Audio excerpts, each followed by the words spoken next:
Olá, meus amigos, muito bom voltar a falar com vocês. Aqui é David Braga falando, certo?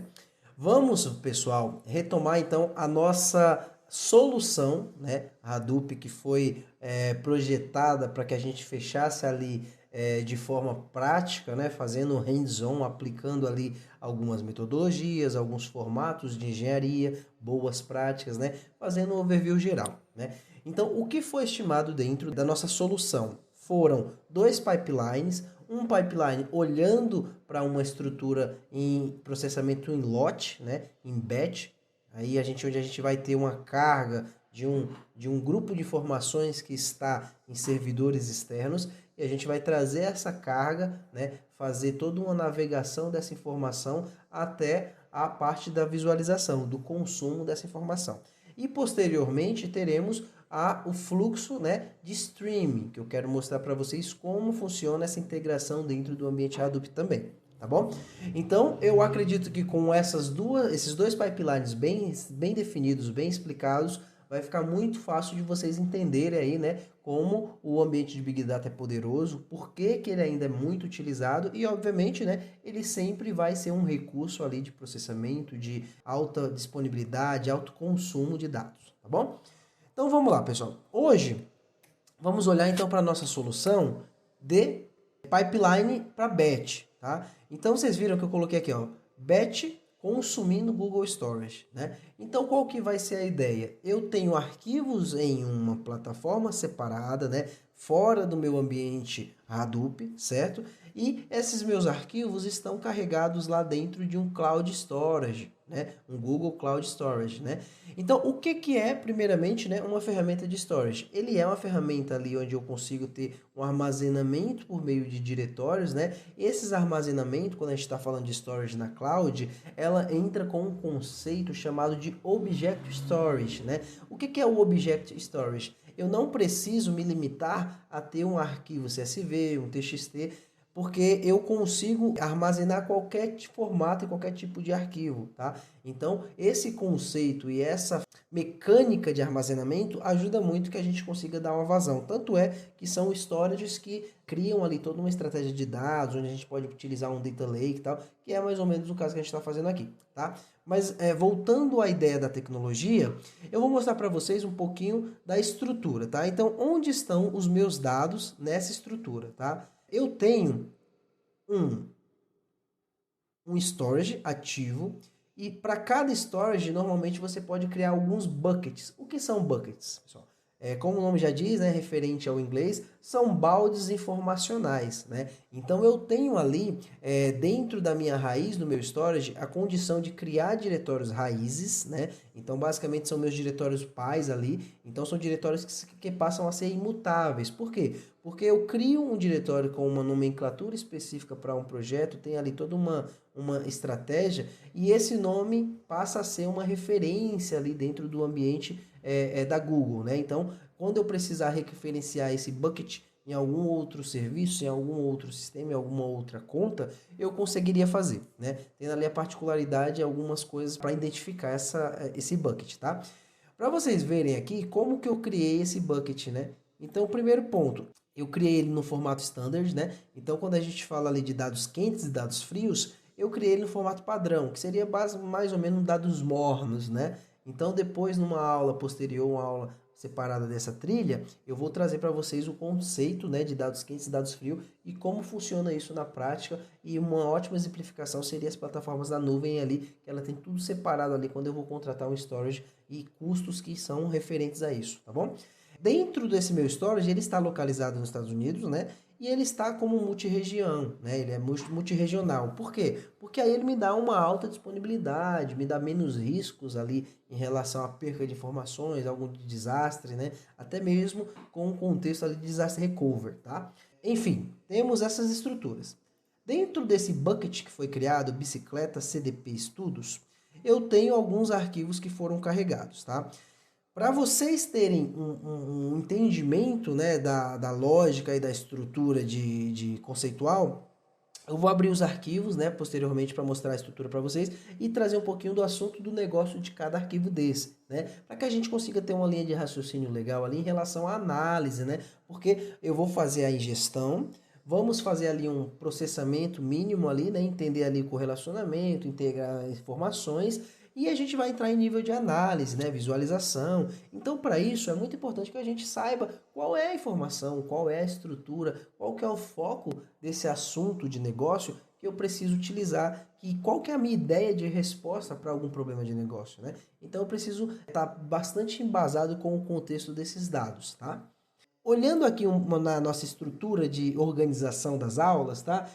Nossa aula, esta aula de agora, que estamos falando exatamente, é a aula 11, né? É a aula de ingestões e armazenamento do batch, tá? Então, o que eu vou fazer aqui? O que eu estou propondo nessa aula? Eu vou trazer as cargas desses arquivos que estão externos ao meu ambiente Hadoop, então eu vou fazer a coleta, vou fazer a ingestão, né? Meio que a integração e trazer esses dados para dentro do ambiente Hadoop, vou estruturar eles ali numa camada de armazenamento no HDFS, né? E vou deixar essa estrutura fisicalizada no meu HDFS dentro, né, de uma boa prática ali de nomenclatura, tal, estruturando a minha arquitetura de dados físicas, tá? Então, essa é a nossa aula de hoje. Vamos tentar entender isso passo a passo, vamos entender essa questão aí dos assuntos de negócios, vamos entrar no detalhe, para que nas próximas aulas fique muito mais fácil da gente conseguir navegar dentro do nível do dado, né? Falando exatamente a nível de dado, já não tão estrutural. Beleza? Então, bora lá. Validar solução proposta. Vamos para esse primeiro item. Como eu estava mostrando para vocês, eu tenho aqui, né, as minhas fontes que vão ser provenientes da Google Cloud Storage. Vocês percebem que eu coloquei aqui, ó, eu circulei aqui, né, coloquei como são dados estruturados. Então, eu não estou falando que eu vou receber nenhum dado semi-estruturado ou desestruturado. Eu estou falando que nessa carga batch eu já vou receber dados que já tem sua estrutura, né? Eles podem estar no nível mais granular, no nível mais detalhado, mas eles já estão minimamente estruturados, né? Em formato tabular, tá bom? Segundo passo, eu vou fazer a ingestão desses dados por meio de scripts Python.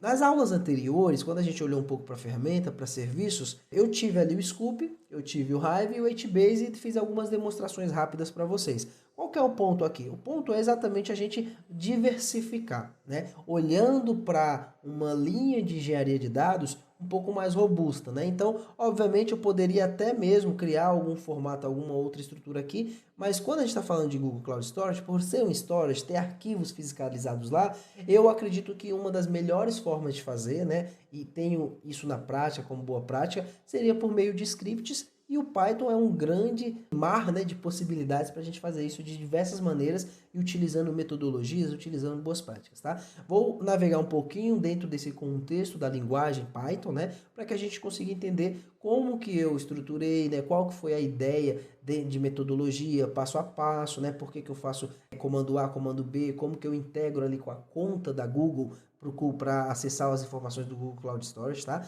Então, dentro desses arquivos, desses scripts de gestão, a gente vai ter ali todo um detalhamento, né? Esses scripts de gestão também vão existir, vão conter ali uma parte deles dedicada a fazer a carga dentro do HDFS, tá? Nessa primeira aula, a gente não vai estar olhando o nível do Hive, a gente vai estar olhando só o nível do HDFS, que é somente o dado físico ali dentro dos diretórios, tá? A gente não vai estar olhando para as camadas Hive ainda. Seria na aula 12, né? Quando a gente entrar ali um pouco mais na questão de ETL, tá bom? Então, a gente vai olhar nesse nível e vamos fazer um processamento, né, utilizando o Jupyter, né? Então, no caso aqui da gestão de dados, eu estou fazendo por meio do Jupyter também para ficar um pouco mais fácil, né? Posterior, a gente vai entrar ali numa linha de automação, trazer o script um pouco mais padronizado, modularizado, executar aquilo ali dentro de um fluxo ali de automação, tá? E vai ser também um processamento por Python. Quero fazer aqui alguns exercícios com vocês, mas também eu vou meio que mesclar com coisas realizadas no próprio Hive para a gente ter, né, uma robustez ali, né, de engenharias, de aplicabilidades possíveis para fazer na navegação do dado, tá bom? E onde eu vou disponibilizar essa informação para consumo? Eu não vou deixar ela diretamente no Hive, né? Eu até poderia fazer uma integração com a minha ferramenta de front-end ali, que no nosso caso vai ser o saudoso Power BI, né? Que eu acho que todos vocês gostam. Então, dentro do Power BI, eu poderia conectar diretamente ali com o Hive, né, por algum tipo de drive, ou mesmo fazer algum tipo de engenharia, mas como a gente projetou, né, dessa forma, o MySQL, além dele ter ali as questões ali de dados de fontes de origem, eu também estou criando ele como uma camada de BI, né? Então, qual que é a ideia com essa camada de BI? Eu só vou persistir dentro do meu banco MySQL, nessa questão final do BI, quando eu falo de Business Intelligence, né? Eu só vou persistir dados que eu vou consumir exatamente, né? Então eu não vou ter dados granulares, eu não vou ter dados ali para me ficar fazendo exploratória, porque a exploratória está no nível do Hive, tá? Então para a gente separar aqui um pouco do contexto de consumo, o contexto de dia a dia de trabalho, que seria armazenamento ali no nível do Hive, eu tenho a minha exploratória. Então os cientistas de dados, né, analistas de negócios poderiam usar o HQL do Hive e os cientistas de dados poderiam usar muito bem o Jupyter, né, com aí por meio do Python para poder fazer navegação dentro desses dados, sumarizações, consolidações, minerações, né? Então teria diversos recursos ali, né? Quando a gente falar de assunto de negócio, report, dashboard, gráficos, a gente vai entrar numa linha de BI. Então, até por boa prática, né, não é interessante que eu tenha ali toda uma concorrência, que eu tenha informações não tão sumarizadas, para mim não ter latência nessa conectividade aí com a visualização. Visto que muitas vezes, né, o consumo de BI é feito por gestores, é feito por informações mais críticas, indicadores complexos, então eu posso ter ali toda uma questão ali de tanto de regra, né, como também disponibilização, tá? Então, uma questão exploratória, ela tem ali sua disponibilização crítica, né? Porém, a gente sabe que um relatório ele tem toda a sua latência, a sua necessidade ali de estar ativo, disponível e altamente confiável para que seja tomada a decisão, tá bom? Então, essa é a nossa solução apresentada nessas 3 aulas do fluxo de pipeline para batch, tá? Então, o que a gente teve aqui? A gente já validou, primeira coisa, validar a solução proposta. Ok. Agora vamos validar a estrutura do storage dos arquivos, né? Que era o que a gente estava mostrando, até foi um pouco antecipado, né? Então aqui a gente tem, dentro de um bucket que está dentro da Google Cloud Storage, né? Dentro desse storage, bicicletas, underline CDP, underline estudos. Tenho a estrutura, como eu comentei com vocês, no formato standard, né, que seria no formato morno, né, de dados, na localidade ali dos Estados Unidos e em algumas regiões de lá, né. Então eu tenho 5 arquivos, desculpa, né. Então são arquivos com assuntos diferentes.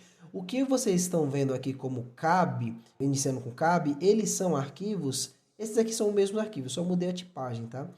Weather e CAB, underline rides, eles são dedicados a um estudo para aplicativos de transporte, né, como Uber, como 99, como outro. Só que no caso aqui, essa base é americana, ela não tem a 99 lá, né, ainda, né, espero que 99 cresça e expanda aí o nosso nome, o nosso Brasilzão para fora.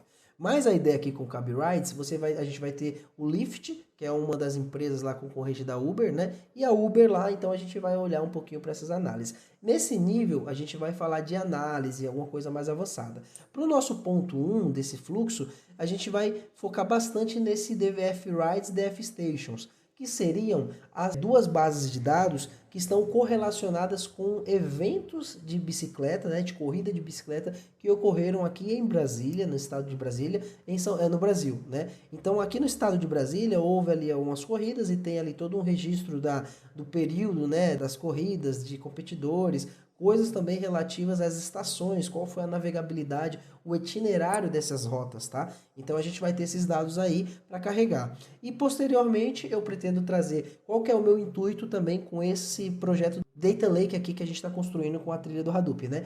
Ela vai ser um ambiente que eu vou poder pulverizar muitas outras engenharias posteriormente. Então não somente olhando para o contexto Hadoop, Big Data, a gente vai olhar também para o contexto Data Science, né? A gente vai olhar para um contexto ali de negócio, a gente vai olhar para análise de dados mais profunda, tentando trazer, né, estudos ali dedicados a uma linha de raciocínio para trazer talvez como um entregável, uma análise exploratória, né, uma análise descritiva. Então isso é muito interessante, né, com a quantidade de possibilidades que vão começar a ser abertas por meio dessas cargas, dessas ingestões, dessa base de dados que a gente vai começar a persistir.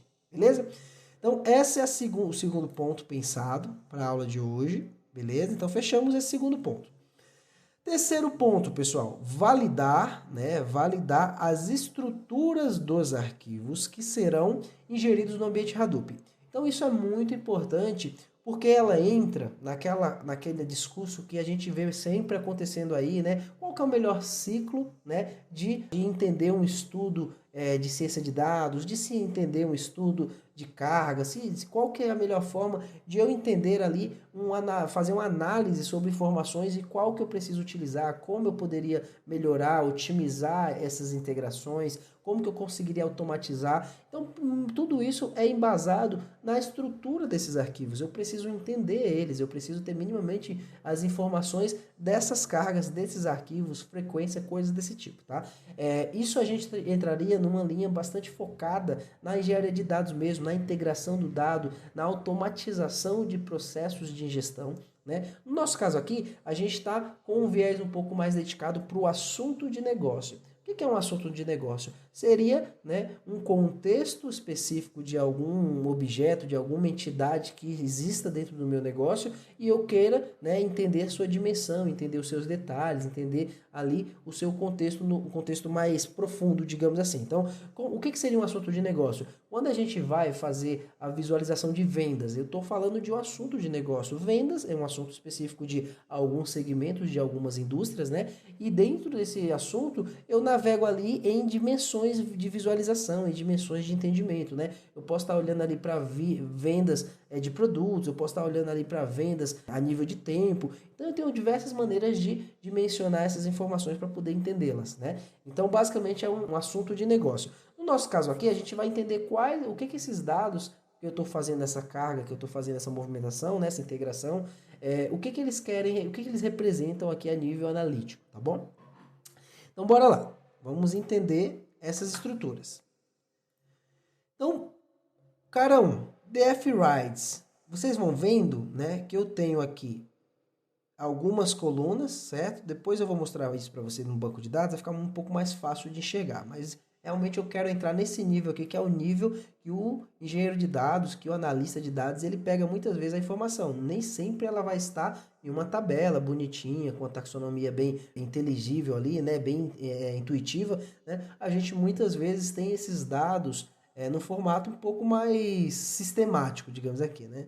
Então vamos lá. Eu tenho aqui, ó, user gender, user birth date, né? User residence. Então são informações derivadas aqui do sexo, né? Algumas coisas relativas ao competidor, né? Da corrida, né? Informações de quando começou, de quando terminou, né? Atraso, coisas do tipo. Então não são muitas colunas que eu tenho para navegar dentro dessas informações, mas são suficientes para mim tentar entender ali um perfil do corredor e minimamente ali o fluxo, né, onde ele passou, tem ali uma questão ali também de duração, de tempo, né, e a gente vai começar a ter navegar um pouco nessa série temporal aí de como foi essa corrida, tá? Aí vocês vão ver aqui um exemplo, né, de registro, de linha de registro, ó. A gente tem aqui, ó, user gender, a gente tem uma flag, né, então ela está ela é entre M e F, né, então é M para masculino e F para feminino, certo? Aqui a gente tem a data de nascimento desse competidor, né? Temos aqui a residência, né? Qual que seria basicamente o estado da residência desse cara. Tem aqui o NA, que é teoricamente quando ele não foi definido, tá? Então, eu tenho aqui o DF, que é o Distrito Federal, e o NA é quando eu não tenho ali definido essa informação. Ride date, então quando que foi o dia desse evento, né? Tem a hora, né, que começou, a hora que terminou, que esse cara conseguiu finalizar. Tem aqui algumas coisas que são relativas às estações, né? A estação que ele terminou ali a corrida, né? E também tem algumas coisas relativas ao tempo, né? Que ele teve ali de uma estação para outra, tá? Então a gente vai entrar no nível desses dados aqui posteriormente na segunda aula ali, um pouco mais analítica, tá? Olhando também nessa mesma linha de assunto de negócio, falando das bicicletas, tá? A gente vai olhar a questão das estações onde essas bicicletas tiveram seu itinerário de corrida, né? Então eu tenho as estações, o número dessas estações para poder ter uma lógica mínima ali de entendimento de correlacionamento, o nome da estação, né? E aí é legal isso daqui que a gente vai poder utilizar graficamente, visualmente ali posteriormente na nossa forma de consumo, que seria a latitude e a longitude, tá? Então isso é bem interessante para isso, beleza? Então, basicamente, a gente tem duas dimensões de informações que se correlacionam, que são dedicadas, são derivadas desse evento corrida que aconteceu em Brasília, tá? Então é um assunto de negócio que a gente vai conversar. A gente está falando aqui, quando eu falo de assunto de negócio, eu posso estar falando assim de uma terminologia, alguma coisa que me ajude a entender um estudo, tá? Então eu poderia quebrar isso numa entidade de corredores, por exemplo, e outra entidade de estações, mas no nosso caso aqui a gente tem alguma coisa menos granular, né? Um pouco mais já estruturada, tá? Então vamos manter dessa forma para ficar até um pouco mais intuitivo.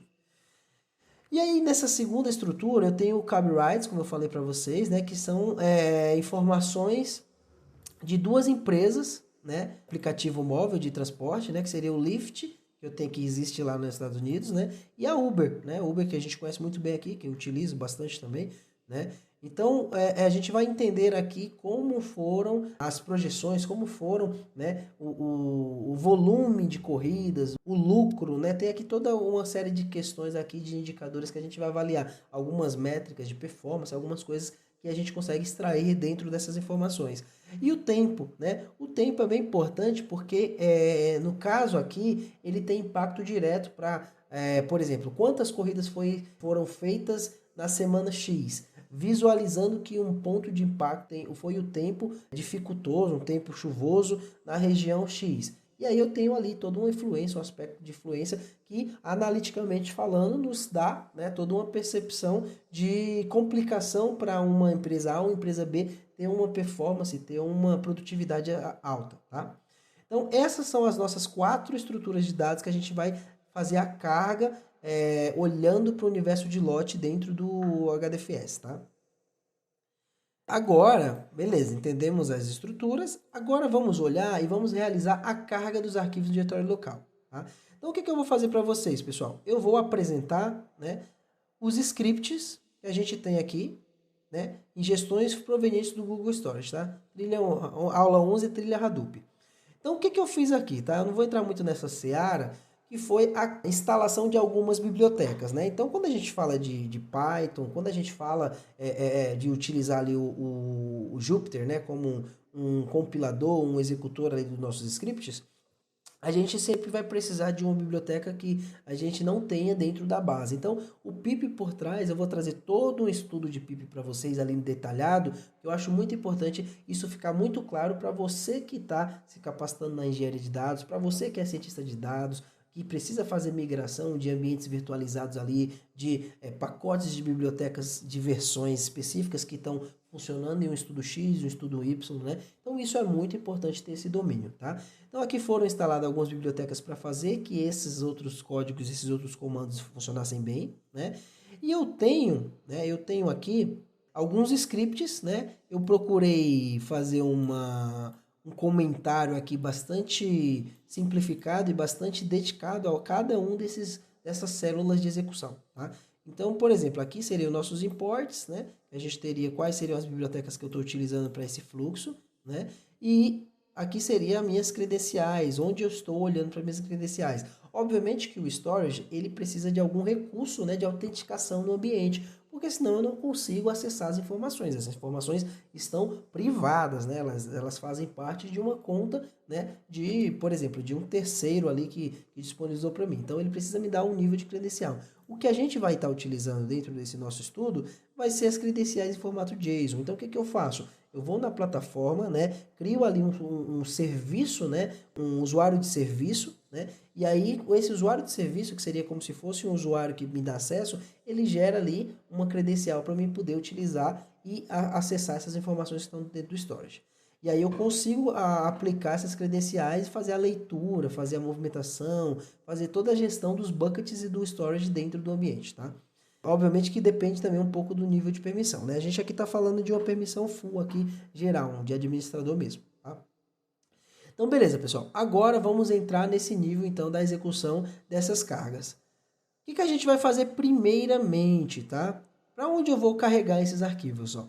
Validando o bucket e realizando a carga no diretório local. Então, o que é diretório local, pessoal?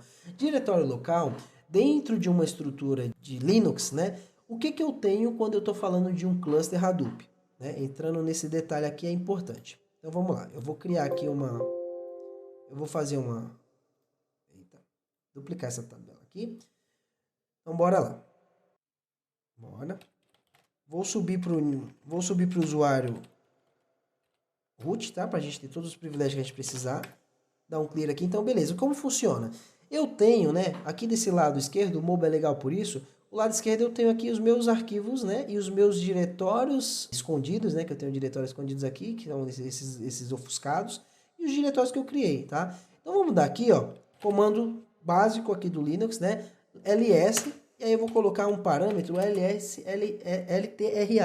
Esse lsltra, quando eu passo barra, traço ltra, ele vai me mostrar todo o nível de permissionamento de usuários, de tamanho de arquivo que eu tenho, tá?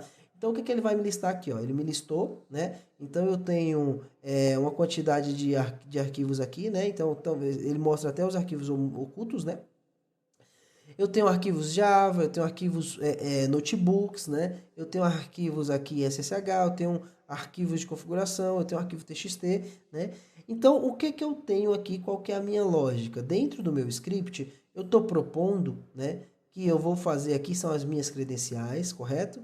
Então, eu executei as minhas credenciais, já tenho acesso ao bucket. Então, eu vou olhar aqui para dentro do bucket Bicicleta CDP Estudos, né? Se a gente conferir lá, é exatamente onde ela está, beleza? Ó, voltando aqui, eu quero que ele vá dentro do Bicicleta CDB Studios e faça a leitura desse arquivo aqui, ó, dfrides. Eu tenho dfrides lá? Vamos checar. dfrides.csv, é um arquivo de 26.1 megabytes, beleza? Então, eu tenho essa estrutura. Agora, eu quero, né, fazer toda uma conversão aqui. Isso aqui já passa a ser até um pouco de engenharia, tá, pessoal? Eu tenho aqui, num formato que eu chamei de blob, né, quando a gente estava falando ali de blob storage, blob seria uma conotação de object storage, tá? Então, eu vou trazer um blob, né, e esse blob eu vou converter ele para string, né? Quando eu fizer o download, eu vou trazer todo esse objeto e aqui dentro do Python converter essa estrutura para string. Vou fazer um decode, né? O que é decode? Tem um encode e eu tenho um decode, né? O encode é quando eu forço um char7 de tipo de arquivo. Char7 é aquele latiso, é aquele UTF-8, UTF-16, né? No caso, bem padrão e comum de uso dia a dia, é o UTF-8 sempre, tá? Quando a gente está falando de ambientes Linux, quando a gente está falando de Hadoop, é muito comum utilizar o UTF-8. Né? Então aqui eu estou dando um decode para o TF8, então eu estou forçando esse arquivo, essa estrutura de dados ser configurada no char7 do TF8, que é o mais nativo e o mais aderente ali às necessidades do ambiente. E aí eu vou criar todo um buffer, né, de string IO aqui, ele vai bufferizar esse cara e vai criar um objeto aqui para mim de string, tá? E aí o que eu faço? Eu estou criando aqui, ó, escrevendo em um arquivo local, tá? Novamente o local. Né? Então eu vou fazer o quê? Eu não estou carregando diretamente no HDFS. Por quê? Porque além de ter algumas limitações, eu preferi fazer dessa forma para mostrar para vocês a navegação do dado, tá? Então dentro aqui do arquivo local, eu vou gerar, né? Deixa eu ver uma coisa aqui. Eu acho que eu tenho um mais novo que esse, hein? Se eu tô... É isso aqui. É o mesmo script, tá, pessoal? Não liguem, não. É só porque eu separei e eu coloquei o nome mais bonitinho aqui para ficar um pouco mais entendido. Aulas Trilha Hadoop, tá? Então vamos lá. Né? Fiz aqui a carga, executei esse cara aqui, beleza? Agora a gente vai fazer a mesma coisa, tá? Então, como eu estava falando, eu tenho trazendo esse UTF-8 e vou colocar esse cara aqui, ó, dentro desse diretório, né? Então, home, maestria dados, writes, e ele vai armazenar esse cara desse jeito, tá? No arquivo local. Vamos validar se esse diretório existe, né? Então vamos validar quais diretórios eu tenho aqui, ó. ls, ltra, beleza? Eu tenho esse diretório que chama... Aí vamos dar um pwd, ele vai mostrar onde eu estou, né? Normalmente quando eu logo com o usuário, ele acessa a pasta ROM, né? A pasta ROM, quando a gente fala de Linux, ela é a primeira pasta que o sistema cria para você fazer o login do seu usuário, né? Então, ó, eu estou dentro da barra home, né? Como vocês podem ver aqui embaixo, ó, barra home maestria dados. Então, qual que é o restante do caminho que é esperado? Writes, para poder armazenar esse cara. Eu tenho a writes aqui? Pelo que eu entendi, não, né? Eu tenho sim, tem uma pasta writes. Então, vamos ver quais são as pastas, os diretórios que eu tenho. Eu tenho a pasta... Eita, deixa eu dar um LL aqui que ele vai deixar listado. Então eu tenho essa pasta Rides já tinha criado ela anteriormente, tá? Vamos ver se eu tenho alguma coisa dentro da pasta Rides, por exemplo, né? Ó, não tenho nada, pessoal. Beleza? Então, para vocês verem, vamos entrar aqui que é um pouco mais visual, né? Pra gente deixar isso bem entendido mesmo. Então, dentro da pasta Rides eu não tenho nada, né? Então, qual que é a ideia realmente? A ideia é eu trazer essas informações agora. Eu ainda não tenho elas carregadas, certo? Então, bora lá, pessoal. Vamos lá. Primeiro ponto que eu vou fazer aqui. Eu vou executar, né? Vamos executar novamente desde aqui, tá? Vou fazer a carga das tabelas, eu vou fazer a instalação do pip novamente, vocês vão ver que ele vai sempre dar esse comando aqui, ó, require already satisfied. Por quê? Porque ele já existe, ele já fez a instalação, então não preciso fazer mais, beleza? Então, ok. Agora eu vou fazer alguns imports necessários aqui, né? Então eu tenho a minha biblioteca string.io, a biblioteca CSV, a biblioteca JSON, a minha biblioteca storage, nossa, tô com trava-língua, né? A minha biblioteca Service Account aqui, proveniente do Google, né? É um formato de autenticação que ele me dá, certo? Então vamos carregar esses caras, beleza? Carreguei. Vocês viram que rodou aqui sem problema, né? Vocês estão vendo o número aqui porque eu já rodei ele algumas vezes para testar, né? Para vir mais bonitinha a aula para vocês, né? Não ficar travando aqui. Então agora, pessoal, o primeiro nível de arquivo, eu vou pegar o arquivo dfrides de lá, certo? Validando o diretório e realizando a carga no diretório local do arquivo. Então, eu vou carregar esses arquivos dfrides, certo? Vamos rodar esse cara aqui então. Tá rodando. Beleza, rodou. Vamos checar se ele rodou lá? É para ficar um pouco mais dinâmico. Vamos atualizar aqui, ó. Fresh. Ok. Então, esse cara carregou aqui, ó. Se a gente precisasse agora dar o mesmo comando que eu dei antes, né? Ele já tem um arquivo lá, ó. dfrides. Vocês viram que por meio do Python eu consegui importar um dado que estava lá, né? Fazer a ingestão de um dado que estava dentro do Google Storage, dentro de um diretório local no meu servidor do cluster Hadoop, né? Se eu quiser dar uma olhada nesse arquivo, eu venho aqui, né? E vou utilizar, deixa eu ver. Acho que eu não estou vendo lá. Tem que ver lá. Acho que tem um outro aqui só para exemplificar. Beleza. Vamos dar um red 10 aqui. Um red 2, vai, só para ver o tamanho da linha. Tá? Ó, então tá aqui, ó. O mesmo arquivo que eu mostrei para vocês lá, ó. M, né? A data de... É interessante que ele não traz a primeira linha, tá? Ele abstrai a primeira linha porque foi dentro do meu script lá, eu também pulo uma linha para mim não trazer o head, né? Não trazer o cabeçalho, porque eu não me interessa o cabeçalho. Esses arquivos, eles vão ser os arquivos que eu vou estar carregando depois, posteriormente, as tabelas no Hive, beleza? Então agora, para a gente não atrasar tanto, vamos executar todos os outros arquivos. Basicamente é o mesmo formato, vocês estão vendo aqui, ó. Então agora eu vou trazer o dfstations, vou trazer o weather, né? E vou trazer o caberides, né? .csv, beleza? Então vamos lá, vamos executar o dfstations. Agora o weather.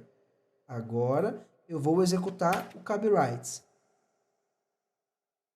O caberides é um pouco maior porque ele já tem um histórico ali, né, de corridas do Uber e do Lyft ali para vocês. Vamos agora, pessoal, checar se eu recebi esses dados também, beleza? Vamos entender aqui, ó. Ok, né? Então aqui de tamanho, ó, tudo certinho, ó. O caberides 86 mega, né? 86 mega na média, 27, né, megas do dfrides, o header é pequenininho e o dfstations é menor ainda, né? Que ele é simples ali só com uma lista de estações que existem em Brasília onde foi executada a corrida, beleza? Então, carreguei esses caras aqui. Agora, vamos ver na nossa listinha o que está previsto. Realizar a carga do diretório local master no cluster, beleza? Beleza, então fizemos a carga no diretório local, a gente já viu que está lá, né? Realizar é a movimentação, né, dos arquivos para o HDFS. Basicamente, realizar a ingestão desses arquivos que agora estão locais para dentro do HDFS, que é o que nos interessa quando a gente está falando ali de análise, né? Quando a gente está falando ali um pouco mais de performance dentro do universo de Hadoop, né? Então, o HDFS ele é o coração ali de armazenamento de todos os arquivos, né? Ponto 1, né? Vou até dar essa dica para vocês. Mas eu poderia utilizar localmente? Poderia, a gente poderia colocar aqui um histórico de arquivos localmente. qual que é o ponto? Quando é estruturado uma topologia, estruturado uma infraestrutura de servidores, você tem um espaço mínimo ali dedicado à parte local. Por quê? Porque, teoricamente, a parte local ela não é própria para desenvolvimento, ela não é própria ali para quando a gente está falando dos serviços do Hadoop. Né? Então, visto que ela não é tão necessária, ela é basicamente uma camada ali transitória de arquivos, né, de interações, então você tem pouco espaço. Então, por isso que normalmente, se você tiver que fazer qualquer tipo de transferência de dados, você tem que sempre ter condicionamento ali, entender que o HDFS ele é um storage local seu, né? Ele é um servidor exatamente dedicado ao armazenamento, então você tem a possibilidade de trazer volumetrias maiores e maiores e maiores, e localmente você tem ali meio que uma área mais transitória mesmo, tá? Não é indicado fazer engenharia de dados, fazer tratamento informacional, mexer muito em arquivos dentro da camada local, a não ser que seja alguma coisa pontual, alguma engenharia que você tenha essa necessidade. Mas dentro dos fluxos de ETL, de processamento, de transformação que o Hadoop propõe, como boa prática, é sempre interessante você transferir isso para dentro do HDFS, né? Que é o nosso segundo passo. Então agora eu fiz, né, por meio dessas 4 células, a carga desses 4 arquivos, certo? Eu não discorri os outros 3 porque é igualzinho. Vocês vão ver que só muda os parâmetros que eu estou passando, do nome do arquivo, né? E o nome e qual que é a saída do diretório lá, beleza? Agora, pessoal, eu vou fazer a transferência desses arquivos locais para o HDFS, né? Então, o que eu tenho aqui? Ó? Eu vou ter, né, um processo que ele vai... eu criei uma função, então eu tenho um def, né, save to HDFS. Então, eu criei uma função para salvar os meus arquivos provenientes de um diretório X para dentro de diretórios que eu defini ali no HDFS. Né? Então, por parâmetro, eu escolho o arquivo que eu quero fazer a movimentação e eu passo um segundo parâmetro que seria o nome do diretório, né? O nome do arquivo de saída ali para o HDFS. Tá? Então, é uma função para a gente ter ali recursividade, né? Olhando ali no contexto de orientação ao objeto, a gente está falando ali de recursividade, que é muito interessante nessas funções do Python. Tá? Então eu criei a função aqui, beleza. Vamos utilizar ela a primeira vez movimentando o arquivo dfwrites.csv para dentro do HDFS, né? Então o que eu faço aqui, pessoal? Meu primeiro ponto é, para ficar mais claro, eu criei uma variável, né, com o nome do arquivo e a sua extensão, né? O file name nessa primeira execução, ela vai ser o df_writes.csv. O que eu vou fazer a minha função? Eu vou passar aqui o diretório que esse cara está, né? Então, ó, ele é proveniente do diretório local home, maestria dados e writes. E ele vai carregar nesse diretório aqui, ó, data, barra corridas Brasília, né? Então, ele vai carregar aqui. E aí, o último é o file name, que é o nome que ele vai ler, né? E que ele vai gravar no final, né? Eu poderia criar uma função com um nome separado, assim, para criar um nome diferente do nome de entrada, mas no caso aqui para mim foi satisfatório fazer somente nesse formato, tá? Então vamos primeiramente executar esses caras, vocês vão ver que é a mesma coisa, ó. Eu estou colocando elas em diretórios diferentes, então aqui eu estou começando a criar a minha arquitetura de dado, né? Então o que eu me preocupei aqui, ó? Eu tenho um diretório pai, né? Que é um diretório para que vai estar os dados de todo mundo, é um diretório meu genérico, digamos assim, e aí eu tenho subdiretórios nesse diretório pai, mais ou menos o mesmo contexto do storage que a gente está falando da Google Cloud lá. E aí dentro do HDFS eu vou ter um subdiretório que vai ser específico sobre o assunto de corridas de Brasília, um segundo diretório que vai ser específico sobre o assunto estações de Brasília, um terceiro diretório que vai ser específico sobre os dados de weather, né, de tempo, e um quarto diretório que vai ser específico sobre dados de apps de corrida, né, de uso ali, tá? Então a gente está falando que eu vou dividir as minhas informações em 4 estruturas de diretórios diferentes para que eu tenha tanto segurança, para que eu consiga ter permissionamento, distribuição de acesso e também, né, que eu não misture ali informações de assuntos de negócios diferentes, beleza? Então isso seria uma boa prática de fazer navegação dentro do HDFS. Então vamos executar esse comando aqui. Beleza, olha, deu um put, né? Então conseguiu gravar aqui, ó. Vamos ver, fez 2, né? Tem que sair 4. Beleza. Agora, vamos olhar no HDFS e vamos entender se ele armazenou essa informação lá, né? Então ela estava local, agora, teoricamente, ela tem que estar lá. Então como que eu acesso o HDFS? Hadoop-fs-ls. Aí eu dou um barra, né, para listar os meus diretórios, né? Tem também o HDFS, DFS-ls. Eu uso muito esse Hadoop FS, que é os mais primórdios, né? Isso aqui é mais raiz, né? Digamos assim. Então, vamos olhar para o cara que ele estava falando lá. Ele já está no nível de data, né? Então, eu criei um diretório chamado data dentro do HDFS, que é onde eu vou armazenar todas as minhas cargas ali, tá? Então, dentro de data, ó, foi criado o data app rights, certo? Então, eu tenho aqui ó, o weather e app rights, certo? Ele não criou as outras estruturas. Vamos entender por quê? Capcioso, pessoal. Estações corridas. Vamos lá. Tá. O ponto é o seguinte. Por que ele não criou? Porque eu tinha excluído esses diretórios. Eles não estão mais existentes. Então eu tenho que vir aqui e recriar esses caras, tá? Então eu tenho o que está sendo proposto ali? Ó? Ele não carregou todos os caras que eu pedi.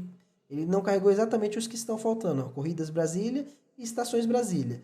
Então eu vou lá no HDFS agora e vou criar esse diretório. Esse comando, ele não foi feito para criar para mim. Ele não tem acesso, não tem permissão, nível de permissão suficiente para criar esse comando para mim, né? Para criar o diretório para mim na hora que eu executo ali a movimentação. Então vamos criar esse cara agora, mkdir, certo? E vou mandar esse cara Corridas Brasília, beleza? E Estações Brasília, beleza? Agora vamos executar novamente, porque ele sobrescreve, né, os arquivos que eu já tinha carregado lá. Então eu fiz uma estrutura de sobrescrição, tá? De overwrite, né? Então vamos executar. Teoricamente não tem que sair nenhum tipo de mensagem. Quando essa mensagem eu já estranhei, né? Então antes de começar a aula eu tinha limpado alguns diretórios e eu tinha excluído esses diretórios que estavam criados lá. Vocês viram que agora não saiu mensagem nenhuma. Agora vamos ver se está tudo nos conformes, né? Se a gente tem dentro do data 4 diretórios. 4 diretórios, app rights, Corridas Brasília, Estações Brasília e o weather, certo? Vamos dar um ls em cada um desses caras para a gente entender, certo? App rights, primeiramente. Beleza, tá aí, ó. Nosso arquivo cabe underline rights, certo? Agora vamos olhar para o weather, só a nível de conferência, né, pessoal? Eita. Tô pensando lá na frente já, né? Não pode. Paciência, pequeno grilo. Foi o weather, beleza? Agora vamos olhar os dois que eu tenho Brasília. Vou até colocar aqui um gato para vocês verem, tá? Então eu coloco aqui tudo que tem em Brasília, certo? Então ele vai listar os dois diretórios já. Beleza, ó, já listou aqui dentro de Corridas Brasília o DF Rights e dentro de Estações Brasília o DF Stations. Então, teoricamente, as minhas movimentações foram ok, né? Funcionaram bem. Os arquivos estão com suas volumetrias, aqui não está no formato humano, só para a gente ver, né? Por exemplo, deixa eu lembrar, tá, pessoal? Vou fazer um teste aqui, ó. Isso aqui quem sabe faz ao vivo, mas não sei se eu sei mais não. Faz tempo que eu não mexo com isso. Eu não mexo com esse comando aqui. Vamos ver se ele roda. Acredito que não. Ah, rodou. Então, ó, vocês viram aqui, ó, du-h, basicamente é um comando que se eu usasse localmente, ele funcionaria. Então, o HDFS, ele tem quase todos os comandos que eu tenho, né, a nível de Linux, né? Então, isso é bem intuitivo e ajuda bastante quando a gente está aprendendo aí sobre o consumo e os comandos corretos do HDFS, tá? Então, vocês viram aqui, ó, que eu tenho 79.2 megas, né, DF Rights. Então, tá ok. É o que a gente estava esperando lá da estrutura mesmo, né? Então, perfeito. Foi carregado. Por que ele tem um pouco menos? Na verdade, lá tem um pouco mais. Por que ele tem um pouco menos e um pouco mais? Porque lá ele está lendo o arquivo com o cabeçalho, tá? Então, mais uma coisa que, né, pode passar despercebida quando a gente vai vendo. E aqui dentro do arquivo, ele diminuiu um pouco o tamanho, minimamente não foi muitos megas, né? Ele diminuiu bem pouco porque ele tirou a linha do header, né? Então, isso já deu uma diminuição de volumetria, beleza? Então, eu acho que conseguimos cobrir o nosso proposto, né, dessa aula de hoje. Então, realizamos a movimentação para o HDFS? Sim. Validamos os arquivos na estrutura HDFS? Sim. Beleza? Então, pessoal, recapitulando só para a gente, né, refrescar, fechamos aqui a questão de fontes, ingestão, né, e um pouco do armazenamento. Agora a gente vai trazer a segunda parte, que seria a parte do processamento, né, e um ETL ali que a gente vai navegar do Hive para mostrar para vocês as possibilidades de se utilizar o Hive, como também utilizar o Python ali para fazer ETL, para fazer processamento de dados, qualificação de dados, beleza? Muito obrigado, fico feliz de ter vocês comigo aí, abraço!